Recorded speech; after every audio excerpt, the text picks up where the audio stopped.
push the button and then it records. I see. So I start again. So the main joke of the last bit that was erased by the fact that I hadn't actually started recording. The main thrust I will remember when I've paused. Hang on a second, there's the dawn. I can't remember. It was some pun on the word like. So anyway, just be aware that laugh, alright? Thank you. So anyway, it's up like early and been up since 2, done that. And then I'm thinking, because I'm travelling today, I've got 5 hours sitting on a bus, and I said, well, I'm going to save up this sleep deficit, I suppose it's called. Because I did the 4 hours and I woke up, I almost went back to sleep, but then I thought, and then now I'm awake.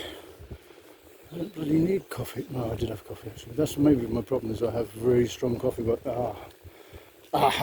you see? Well, yeah, I just wanted to work out if the computer would work, and actually it did work, and I'm very pleased I did it. But now I can't go back to sleep, because I'll go back to sleep for 9 hours and miss the coach, so I've got to keep awake.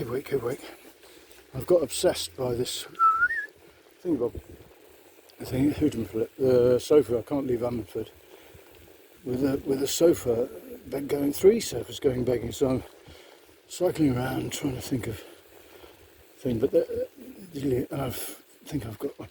I've got a couple. Otherwise, it's wheelbarrow and luggage strap, which also I need to buy, because I don't know where they've all gone. Just despair.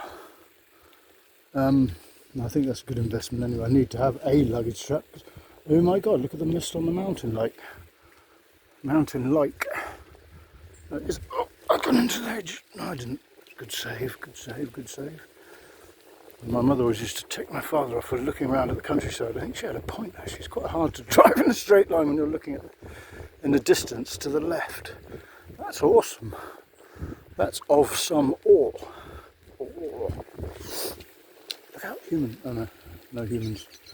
So yeah, there have been incidents in Tesco's. A couple of them. One was the cafe lady, and one was that I didn't zap a pre-packed banana thing by this woman with an immense sort of hook nose and scowl and baggy eyes, and I don't like her. And I get that her eyes are boring into me, and I'm actually thinking this is making me not want to shop here. So I don't know whether you want to know about this, Mr. Tesco, but anyway, my Australian woman is standing right next to her. I shouldn't publish this, should I? No. Anyway, I'm not saying any names, but all the people in Tesco's are absolutely lovely. And this woman seems to have she's just, it's an affliction. Some people just get a sort of thing about it, being in their bonnet about somebody, and she's got one about me. I can tell her watching me every damn move. I went and bought a coffee so that I could have the caffeine to focus on what I was shopping for, and then I paid for that, put the receipt pointedly in my pocket to prove that I had paid for it as I was drinking, as I was going around their shop. But all the others were great fun. And she said, all right, lovely, and the other one said, we're trying to hunt the dried powdered milk, because they don't seem to do it anymore. And that's what I was saying in the previous video, is that I don't stock milk, so when people come around for coffee, I don't have any milk, so they have to powder. I'm fucking hungry. I might go home and get some breakfast. That's probably a good idea, isn't it? Yes. Oh dear, it's not that far to town. I thought I was going to have to wait 2 hours till 8 o'clock till everyone woke up. But I'm just going to come home, have some breakfast, chop a few trees down maybe, now that it's dawn, go back. Trees, I mean like saplings, they're only about that thick at the bottom. And they're not very deeply bedded in, because there's very thin soil. They sort of sit on top of it, and you just slide them along, a bit like the railway children, where the trees come sliding down the bank.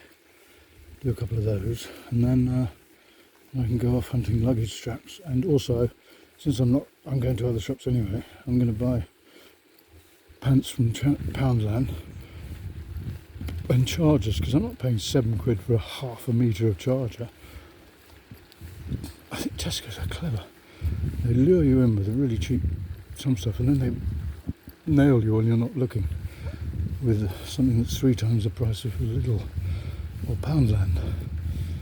Got to be vigilant, and then you don't have to earn as much money. because you don't waste it with errors. Very simple, really.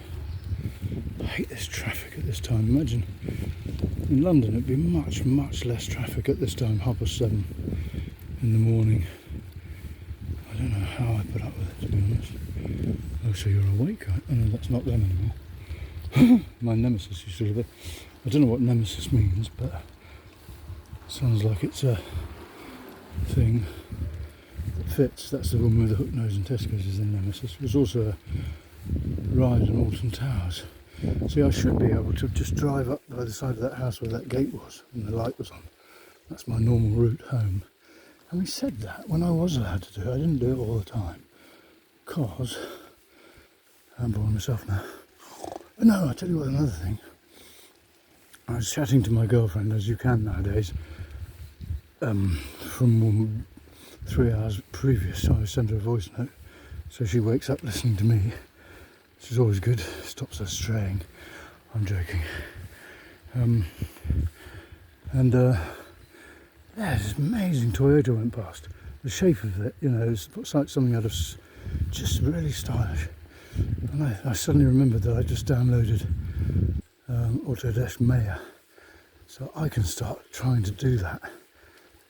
At least I'll have a go and find out I couldn't do it, because I was always thwarted. When we were all 500 of us were laid off from Jaguar, I was just on the brink of breaking into the vehicle styling department. In fact, I saw the clay for the second generation. I was actually consulted on it, to be honest. Well, I like to think I was. They probably just, I don't know, maybe. Because the guy, Matthew, who was in there, he was doing the CAD side of it. So the stylists do it all on paper. They sketch it all freehand, you know. Make it look very beautiful, but not necessarily fitting the suspension components and chassis and everything underneath. And the CAD man's got to try and make his style look like. Sorry, he's got to make the structure of the car look like the guy's vision. And that's his job. That was Matthew, and he happened to be the boyfriend of the woman whose house I was lodging in whose house I was lodging in Kenilworth. And he gave me a dodgy copy of what was Alias Wavefront in those days. And so I was, and I went in to see the clay of the, sorry, I didn't say, I can't remember what it's called. The two-seater one, the Jaguar. I can never remember the bloody names of them. I think it's called an XK8 or something.